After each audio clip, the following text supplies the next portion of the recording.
salaamaaleykum mbokk yi ñu ngi leen di gërëm baax di leen sant ñëwaat ak seen jotaay bi nga xamante ne moom mooy penc actualité nga xamante ne lépp luy xew-xew fi la ñuy koy daal di rek waxtaanee tey ñu fi dalal kii di Souleymane Alioune Diallo kanamam yaakaar naa ni ñëpp xam ràññee ngeen ko jamono yi ñu toll ñu xàmmee ko ci mbirum Boubacar Seye nekk kenn si ñi nga xamante ne tey jii moom la ñu dénk ay kàddoom Boubacar Seye buy wax sax danaan maa ngi wax si turu Boubacar Seye donc kooku. bu ñu ko amee ak moom dinañ waxtaan situation yi nga xamante ni moom la ñu nekk dund jamono ji monsieur Alioune Diallo ñu ngi lay nuyu di la dalal jàmm. Seydina maa ngi lay nuyu di la sant di nuyu sa auditeurs yi di nuyu sa téléspectateurs yi. di wax si kaddu ak autorisation Boubacar Seye. voilà wax naa ko léegi wax nga ko tamit jamono ji bu ñu doon laajte Boubacar Seye si lu mu nekk état de moralement ça va. Boubacar ñu ngi sant yàlla. di nangu nattu yàlla. ginnaaw ay jullit lañu. ay doomu aadama lañu. Boubacar xaarul woon dem kaso. liggéeyul lu ko war a yóbbu kaso. waxul lu ko war a yóbbu kaso. donc fi mu nekk. mu ngi nangu. li ko yàlla teg. état de santé am. mu ngi may préoccupé mu ngi may commencé inquiété. ah oui parce que ni ma waxee ak moom ni ma mujjee waxee ak moom. wax dëgg yàlla Boubacar du nit kuy jàmbat. mais ku nekk xam nga ki nga nekkal. si lu mu nekk. maa ngi koy laajte état de santé mu am na daal lu mu si junj mais waxuma ko. xaw naa si am xel ñaar nag ba ma jotaat ko ma xam lan lay jàmbat. parce que maa ngi dégg ñu ngi wax ñun ñaar. mais apat bi. maa ngi koy sentir si moom. te xam naa ni Boubacar dafa am problème mu respiration. waaw mais nag bu weesoo loolu. état d'esprit état moral bu fort la am. Boubacar c'est un combattant. Boubacar c'est un engagé. Boubacar wax dëgg yàlla c'est pas un faible. Boubacar c'est un fort. mais je sais que mentalement. lii munu ko sonal trop. wàllum physiquement ak sur le plan sanitaire. santé bi. laay gën a ragal si moom. mais par contre psychologiquement. je sais que je suis convaincu qu'il tient le coup. mais est-ce que lan la dossier bi dafa am loo xamante ne lu ñu naan lees waxul la wala lan parce que nit ñi bëri nañu jàpp ni diffusion de fausses informations rek waru mën a tax mu yegg dem ba yegg fii garde à vue presque 3 wala 4 jours jël la defeeral yóbbu la rëbës si diffusion de fausses informations dafa wala dafa rax leneen loo xamante ne aussi waxuñu ko. xam nga diffusion de fausses informations bi ñu takkal Boubacar. bi ñu ko kiiwal ak mandat de dépôt bi moo indi laam-laami. ñun du ñu ay technicien droit mais dañu gisu dañu laajte. dañu wax conseillers yi ndax procédure boobu procédure bu normale la. bu ñu ko defoon citation directe. wala mu dem même flagrant délit sax waru si woon. même flagrant délit sax waru si woon. citation directe à comparaître mu dem bu ñu koy daan sax ñu daan ko li ñu koy daan foofu. mais yóbbu ko en instruction. par rapport ak délit boobu. vraiment moo xaw a ëlëm xel yi par rapport nag. boo xoolee tamit ak contenu wu. liñ koy waxal bu nekkee article bi. si journal bi. yeggul foofu. bu nekkee ay déclaration vidéo yooyu tamit dara yeggu si. kon Boubacar lan lañ koy toppee réellement ñun mi nga xam ne sax dañu nekk ak Boubacar. léegi xamatuñu lan la ñu toppee Boubacar. parce que boo ko xoolee si wàllum yoon. ñoom ñu ngi wàcc yoon. boo ko xoolee si wàllum politique Boubacar du politique. Boubacar kan la tooñ ñu xam ne kii la Boubacar tooñ ñu mën a jàkkaarloog kooku. Boubacar ban institution moo koy topp ñu mën a kii nii parce que li wër ba wër ma koy wax aussi si militants yi nga xam ne ñu ngi bind di wax. Boubacar gouvernement wu Sénégal Boubacar tudd ko état la wax. état la wax état kan mooy état. yow état nga man état la moom état la. interprétation la def. non parce que dañu gis sorti kii ministre Assafoula sax secrétaire d'État chargé de Sénégal l'extérieur di Moïse Sarr génn tamit gën a wax mel ni ku gën a dugal Boubacar jamono ji nga xamante ne mi ngi nekk garde à vue sorti boobu na ko mën a jàngatee. xam nga Seydina. man dama yaakaar ni que léeg-léeg nañu j'appelle encore à la raison. surtout kuy wax nga xam ni ngay waxee. fii dara jeexu fi. nañuy def ndànk. bëggoon naa nag déglu maa ngi laajte bande sonore bi ñuy wax loolu si Moïse Sarr. ki nga tudd noonu. je pense que ak ñun la féeteel ak Boubacar la war a féeteel plus que muy dugal Boubacar. parce que moom dañ ko dénk lu am solo. moom aujourd'hui sa mission est de faire en sorte. non man kay dama lay wax ci li nga xam ba ko journal bi laajee mu ne ko est-ce que gêné wu la tey nga yor benn dossier bu nekk sa kanam ku mel ni un Sénégal de la diaspora ñu tëj ko yow nga nekk ci état est-ce que gêné wu la mu ne non au contraire. Au contraire qu'un Sénégalais de la diaspora va en prison. Voilà, gêné wu ko au contraire donc ça veut dire qu'il s'en réjouit. Et sa mission est de réconcilier l'État du Sénégal et les Sénégalais de la diaspora. nañu xoolaat affaire boobu non je pense que j'appelle encore à la lucidité. J'appelle à la raison. J'appelle qu'on dépassionne ce dossier. Boubacar c'est pas un ennemi de l'État du Sénégal. Je pense que ñi nekk foofu nañu xool bu baax ñan ñooy xambataal bi. et ban intérêt lañ ci am. Quel que soit le niveau d'alerte. Quelles que soient les interrogations que Boubacar yu mu def.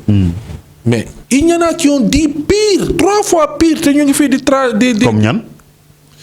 du ma citer. tuuru kii. mais Assemblée nationale. un parlementaire. a accusé on peut dire que c'est un parlementaire. Boubacar li mu wax am na ñu ko reprendre. bu ñuy xool ci loi rek. Boubacar n'a pas diffusé.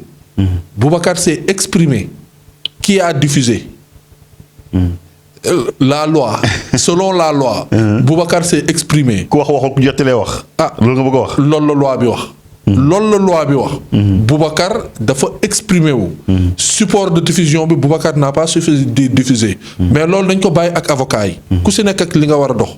loolu avocat yi la léegi je reviens par rapport ak sénégalais de la diaspora. gis na li dal Boubacar. dafa interpeller képp kuy sénégalais de la diaspora dafa interpeller képp kuy liggéey ci question migratoire. et que ñi nga xam ne puisque fu mu nekk nii dañu bëgg a indi ñaari camp amul ñaari camp. amul camp pouvoir amul camp opposition. Boubacar c'est un sénégalais citoyen lambda même s'il bénéficie de nationalité européenne nous sommes des milliers et des milliers de Sénégalais qui ont autre nationalité que la nationalité sénégalaise loolu warul mun a nekk lam-laame. Horizon sans frontières légal ou non légal Horizon sans frontières a toujours servi pour des Sénégalais dimbali leen ci loolu. loolu évident la nañuy moytu di yëngal loo xam ne à la limite ridicule di nekk Boubacar dafa yore passeport européen dafa attaqué état wu Sénégal dafa def lii. loolu wax jooju waxu naq sax sa ndax la nañ ko jël teg ko fële ñu dem ci l'essentiel bi xam nga la mooy l'essentiel bi. mooy ni que Boubacar. dafa méttitlu pour ñu déglu bu baax ñu xam. Boubacar dafa méttitlu alal bu bëri bi fiy dugg. ci mbëkk mi. tey xale yi ba léegi di dee ci géej gi. ci waax yi ndaxte alal ndax amuñu liggéey. walla am nañu ay jafe-jafe. Boubacar ne alal bu toll noonu nan la mën a duggee. ci mbëkk bi xale yi di dee ba léegi. lenn nag moo dalal sunu xel xam nga diplomatie dafa am langage am. Boubacar dafa ne nangam dugg na ci dëkk bi ci mbëkk mi. gars yi ñu ne ko leeral ko. Union européenne ñëw génnee communiqué. ne lii laa dugal. nii laa ko dugalee. mën na am sax ñoom dem nañ fu sori ba ne ñun dañ koy saytu. donc ce qui veut dire que ñoom réconforté nañu. ñoom au moins jot nañu tontu Boubacar. maanaam mooy ni que dëggal nañu Boubacar ci li muy wax. kon état moo ci des. état moo ci waroon ñëw rek. loolu amul dóor ci amul sa wëlis sa doom. ba nga ci waaw léegi loolu leer na léegi lan moo tax yéen aussi ngeen bëgg a politiser mbir parce que dama gis benn communiqué bu waaye Horizon sans frontières def ñu ne cadre yenn cadre APR diaspora ñu am mbirum APR ci biir est-ce que loolu tamit du dem ba dépasser mbirum yoon dem tàbbi ci mbirum politique. xam nga loolu lan moo ko waral. lan moo ko waral. defe naa erreur de communication la de leur part. parce que ñoom ñoo bind benn communiqué. am benn responsable bu ko signé comme responsable diaspora APR. te man mu may leer ni que. am na waa APR diaspora. ñoo xam ne ils sont de tout cœur ak Boubacar. c'est sûr am na ay responsables yoo xam ne ci diaspora bi la ñu bokk ay nombre tànk la ñu yore APR. ay député de la diaspora APR. woo nañ ñu di ñu massaw. ay responsables politiques APR yu nekk à l'extérieur. ñu ngi ñuy masawu di nemmeeku si lu ñu nekk. donc ñoom ñoo ko bëgg a politiser mais du dossier politique. du dossier Boubacar ak waa APR. du dossier Boubacar ak waa diaspora APR. képp ku bëgg a indi débat boobu tu apportes un faux débat. c'est pas un dossier politique. c'est pas un dossier Boubacar contre APR. nañu génnee loolu c'est pas un dossier Boubacar contre Macky Sall. nañ ko génnee c'est pas un dossier Boubacar contre l'État du Sénégal non c'est un faux débat. bu ñu dugg ci loolu. voilà mbokki tey ba tey ñu ngi seen émission jotaay bi nga xam ne ci waxtaanee mbirum Boubacar Seye ngir rek leeral mbir mi tey jii avocat yi yan chance lañu am nga yaakaar pour Boubacar mën a génn ci fu mu ne. bon wàllum yoon dafa yéexul. ça dépend ci contexte instruction la nekk de du yomb de. warul jafe. lu tax warul jafe mooy ni que. ñi tappale. sos. ba Boubacar dugg ci kaso bi. ñi leen jàppale. te ñu yore structure état. ma ci woo Moïse Sarr. xam naa ni xamul au fond sax lii nu mu demee. amaana ne am na ñu ci waxtaanal mais ci biir ñooñu ñuy waxtaanal. am na ci loo xam ne moom maîtriser wu ko. dañ ko ne rek puisque déglu nañu ñoom seen argumentaire. mooy ni ko Boubacar dafa wax montant yooyu dafa accuser état gouvernement du Sénégal. déglu li waat leen encore son bi. doo leen dégg Boubacar fu mu waxee gouvernement du Sénégal amul. gouvernement du Sénégal amul ci bande boobu. interview boobu gouvernement du Sénégal amu ci. donc dafa luubal xaalis bu toll noonu il faut que ñu leeral ko. nangu nañu leeral Boubacar loolu lay laajte. waaye interrogation président wu association. lanceur d'alerte. yàggal lancer ay alerte Lamine Diack combat wam Boubacar da ci dugg ba takk ci. Mbayane Diop. Boubacar musu ci wax lu bon. am na kenn ku ñëw taxaw di ne Boubacar da ci wax di menacer état Arabie Saoudite Mbayane buñ ko faatul ba léegi ngir yàlla ak Boubacar la. bul bañ nit ki ba di ko waxal lu amul. xale yi bu ñu ñàlla ñan ñooy wax loolu. ñi nga xam ne. statut wu Boubacar. cohérence su Boubacar. constance su Boubacar. élégance su Boubacar sur la question migratoire. da leen di déranger. ñooñu dañu bëggoon nekk à la place de Boubacar. tey ñooñu li Boubacar di def ci migration. ñooñu dañ ko bëggoon loolu la ñu bëggoon xam nga nag léeg-léeg. fiiraange. feebar la boo xam ne ci doomu aadama la nekk. te kenn xamul fu muy jóge te dafay métti faj. dégg nga wax ji. dégg naa ko fiiraange. feebar la buy nekk ci doomu aadama. te kenn xamul fu muy jóge te dafay métti faj. donc problème bi foofu la nekk maanaam benn doomu aadama la rek bu topp Boubacar nekk ci sphère état bi. nekk ci environnement wu état bi. waaw oui. fii Mbappé single Boubacar rek. single Boubacar rek. di dànk Boubacar rek. moo tax ñuy woo encore autorité yi. nañu fexe dossier bi mu génn fi mu nekk ñu xoolaat ko ci beneen angle fekk du angle judiciaire. Boubacar est une victime de complot vraiment sordide narcissique très bas de 2-3 personnes yoo xam ne ñenn ñi sax xamuñu Boubacar. ñaar ñi nekk ci corps de dossier bi sax xamuñu Boubacar. ki xam Boubacar dëgg-dëgg c'est un menteur de classe exceptionnelle. ah oui. c'est un menteur de classe exceptionnelle classé et classé et mis dans les tiroirs par la communauté sénégalaise à l'extérieur. loolu moom xam nga duñ ci sori parce que notre politesse. notre expérience et la courtoisie veut que on se concentre sur le dossier de Boubacar sur l'essentiel et que aujourd'hui démb maa ngi koy wax au cours d'une rencontre cette personne est en train de nous divertir dañu ñaan à travers yéen seen kii képp kuy sympathisant wu Boubacar képp kuy jàppale Boubacar képp ku nekk ci affaire Boubacar kooku bu mu ko tontuti buñ ko tontu ci message WhatsApp buñ ko tontu ci message kii nañ ko ignorer comme ku xamul dara lu xew ci kooku moom dama bëgg bu ko kenn tontu. kooku moom mooy kan. xam na boppam gars yi xam nañ ko kooku xam nañ ko. gars yi xam nañ ko opinion bi nañu gas dañu xami kan la. mais en fait xam nga. da yaakaar mooy dafa am ku nekk di suuxlu. effectivement mais xam nga lan moo tax duñ ko tudd. loolu lay wut buzz lay wut duñ ko may buzz bi de alhamdulilah yàlla non duñ ko may buzz bi non duñ ko may. muy Sarr mën nañ ko tudd. keneen ak keneen mën nañ ko tudd. mais kii di tëjlu Boubacar ba pare di xaar moom ñu wax lu jëm si moom. est-ce que bool fi naa moom moo tëjlu Boubacar est-ce que loolu tamit du ko gën a glorifier ne waaye maa ko tëjlu. psychopathe la xam nga psychopathe yi. psychopathe la peut-être boo foofu nag ngay xamee ni kooku wérul. yow ñu lay tudd. si tëj. doomu aadama. boo xam ne sàccul. parce que munoo ne dafa sàcc. bu la neexee nga ne dafa fen. mais munoo taxaw ne yow la fenal yow yaay fenkat bi. munoo taxaw ne dafa fen yow yaay fenkat bi. yow da nga mën a substituer à la place de l'État.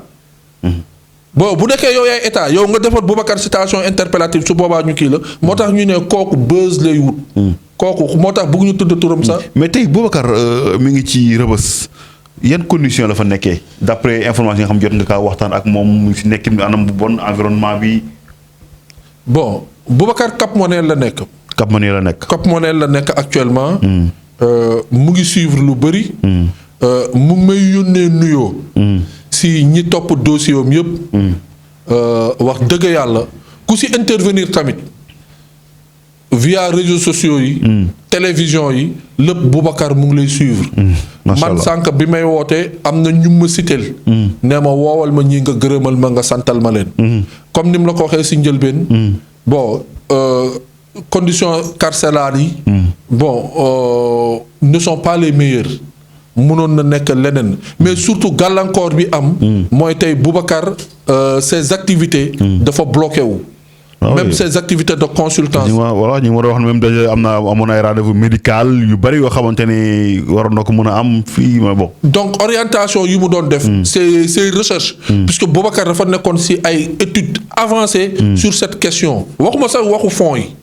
mais sur l'immigration par rapport fléau immigration. Méditerranée ak les nombres de décès et les zones de sortie Boubacar fu mu ne nii. loolu benn document la doon préparé. pour servir ko état au Sénégal. servir ko président Macky Sall. bi ñuy waxtaan Boubacar si loolu la doon dem c'est-à-dire moom il était à la disposition de l'état du Sénégal. Boubacar dafa am ñoo xam ne dañu dox diggante moom ak président Macky Sall parce que dafa am loo xam ne dañu xam ni Boubacar mu ngi koy liggéey. mu ngi koy liggéeyal état au Sénégal. te di ko bëgg a jébbale Macky Sall si mbëkk mi. Boubacar dafa am liggéey bu xóot boo xam ne da ko entamé woon. parce que vidéo bi ñuy dégg noonu. vidéo boobu c'est bien avant mois d'octobre. donc du léegi du démb ak barki démb. lu amoon bu njëkk la maa ngi gis bi may waxtaan sama xel dafa dem si jour bi ma gisee Adja Diallo muy jooy. mooy problème boobu ñu koy wax ak footballeur bi. je me rappelle. muy ne non vidéo bi yàgg na. sama ay noon ñoo ko génnee puisque lii yàgg na ba ñu fàtte ko. mooy kaaw Boubacar aussi. enregistrement boobu ñuy wax. enregistrement boo xam ne Boubacar xalaatul woon sax loolu lañ koy laaj. Boubacar c'est leneen la sànq na nga wax si biir wax am chercheur la de documenté wu di defar ay projets yëpp di teg am na sa benn say interview suivre naa ko nga ni dafa am ñoo xam ne sax dañoo nekk ci kii bëgg a jot document yooyu mënuñu kaa jot loolu tax na ñu singale Boubacar. bon. Boubacar dafa yéwén foofu laa bëgg mu leer. Boubacar dafa yéwén. si liggéeyam. Boubacar diisul. Boubacar woyof na. Boubacar tabe na. Boubacar tey boo taxoon léegi ne ko dama soxla li ngay liggéey mu yëkkati jox la ko. Boubacar encore une fois de plus am na ñoo xam ne dañuy ne non ay politiciens la ñu ñoom ñoo bénéficier fonds yi. Boubacar musul bénéficier benn fonds. na leer nañ comme bëccëg. am na ñoo xam ne démb maa ngi waxtaan ak kenn kooku di ne non Boubacar dafa échec parce que Boubacar lanceur d'alerte la. Boubacar du jëli xaalis di jox kenn. Boubacar du laajteel kenn xaalis kon côté xaalis bi nañ ko si génnee. léegi nag côté boobu ngay wax. Boubacar xam-xamam. xalaatam. li muy kii dafa màcc si wàllu migration c'est transversal nag. loo ko laal si migration di si kii dafa nekk di si produire ay réflexion yoo xam ne. da ko téye. ñenn ñag ñi nga xam ne Boubacar naqaram si loolu la dem. mooy kii boobu ñuy wax sans tonneau sans fond. parce que moom dafa jàpp ni que. amaana ni peut-être xamul. mais ñenn dañoo ñëw si moom. muy leen di muy produire di leen jox. ñooñu dem di si jëli alal bu bari. loolu nag lay naqarlu. di ne waa mais man maa ngi jox ñii su ma xëyee gis la ñuy dawal ay oto di dawal ay kii te si migration. te alal bi ñuy jël nii.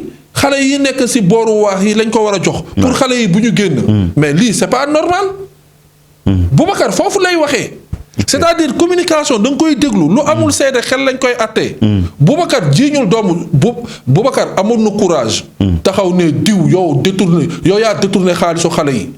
wala délégation diw wala institution diw wala bureau diw wala ministère diw. yow yaa détourné xaalisu xale yi mais Boubacar su ko defulee parce que am na raison garder am na tenue Boubacar dafa pertinent dans ses communications. loolu nag. moo waral ni que ñii di ñëw. Boubacar di jël liggéeyu Boubacar. Boubacar di leen ko jox muy gis ñenn ñi. ñoo xam ne amuñu dara lu ñuy amuñu benn lien ak immigration. benn lien bu ñu am ak immigration. ñu ñëw mu bindal leen jox leen yàggul tuuti ñooñu dem encaisser ji ci fonds yi. ñëw mu gis xale yi ni ñuy génnee di dem di ñëw loolu lay wax ni que kii xaalis bi mu jël pour immigration ma bindal ko jàppale ko te xale yaa ngi nii di dee mais xaalis bi nañ ko leeral. loolu yenn maanaa mais loolu yenn na maanaa kooku waxul kenn. dëgg la kooku dafa am lu muy dund. am na solo kooku dafa am lu muy dund dafa am lu mu xam ci immigration ñenn ñi di ñëw ci moom gis na fii bëri na fi ay séminaire yuy am ci hôtel Boubacar loolu lay naqarlu. bëri na fi ay séminaire yoo xam ne dañu dem jëli ay xale. dem benn tefes rek. jël fa fukki xale ñëw ne non ñi ay xale yu ñu delloo lañu. enregistré leen ci tuuru xale yu ñu delloo wala ay xale yuy waaj a génn ñu jël alal jox leen ne non ñii ay prétendants migrants lañu. wala ñii ay migrants de retour la bëri na. mais xanaa kon loolu moo tax te ñu naan la personne de Boubacar dérange. trop même.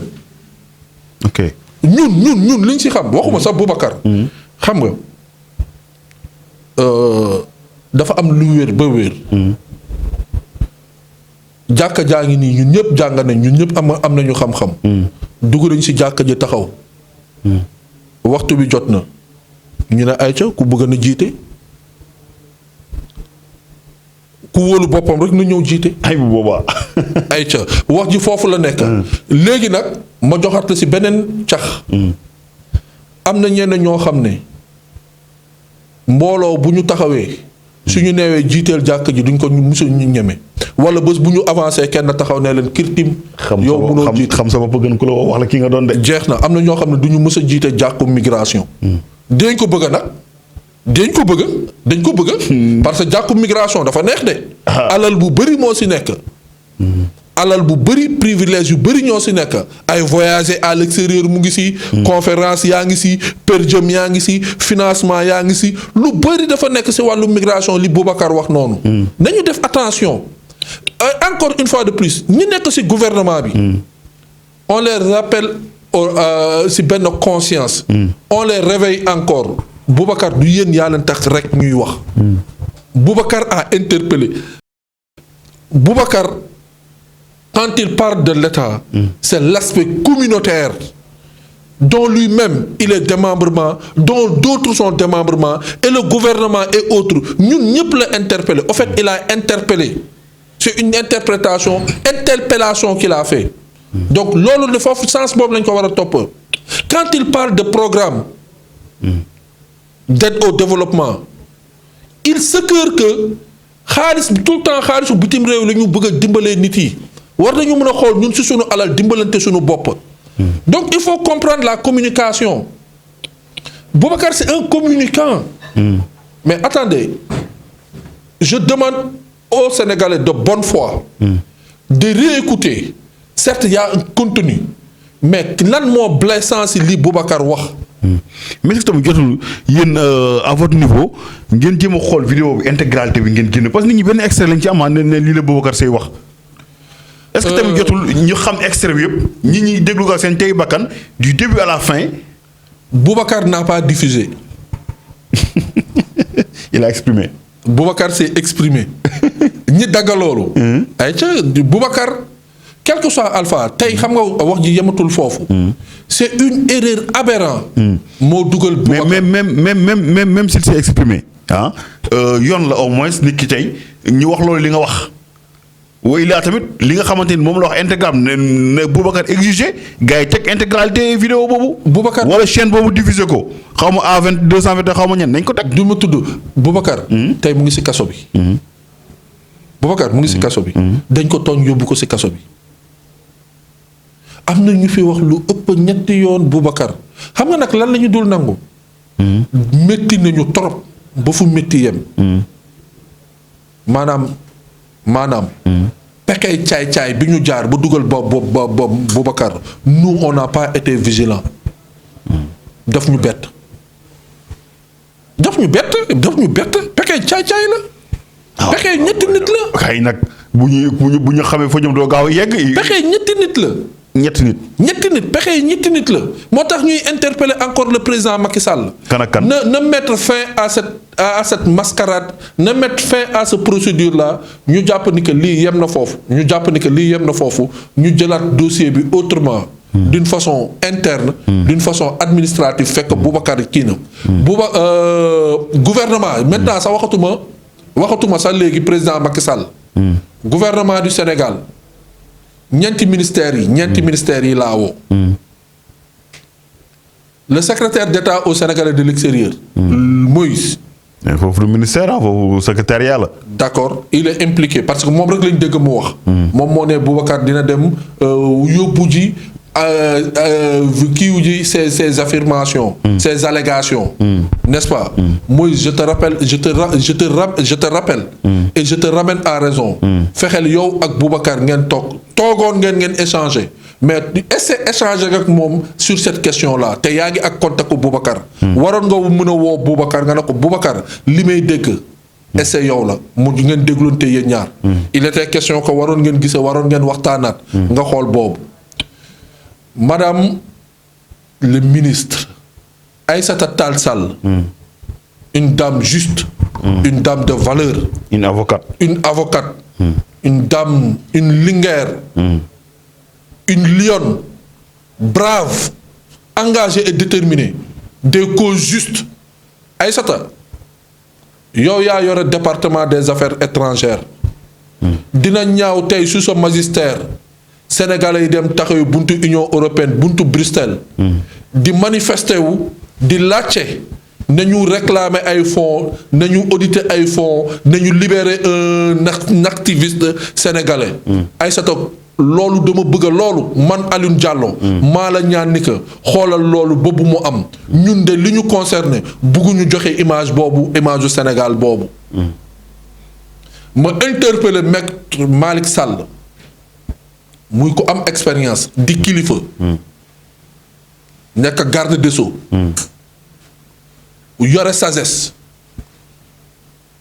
na xoolaat encore une fois de plus nañu xoolaat je leur demande juste de revenir à raison et de faire impliquer la justice ce serait injuste Boubacar ñu koy téye ci kaso bi après développement yi ñu am yépp fexe leen ngeen arrêté lii àq baaxul àq doomu aadama baaxul ndaxte lan nga téyelu doomu aadama ci tooñ ko mu nekk ci biir kaso bi te mu wóor ni la yow ci sa xel yaa ngi laam-laame wax ji mu wax lu mu munti rëy lu mu munti toll amul doomu aadama bu mu mën a yàqal dëgg la mën na am ngeen gisee ko yéen seen biir comme gouvernement bi la doon kii mais gouvernement bi ñun ñëpp ci lañ bokk sanction disciplinaire am na sanction administrative am na yow boo ko woowoon waxtaan ak moom sax amaana ni dootul amati ki may mujj interpellé te mu yónni ma ci moom muy président Macky Sall moom moo ma yónni ci président Macky Sall nee ma neewal ma Macky Sall du ma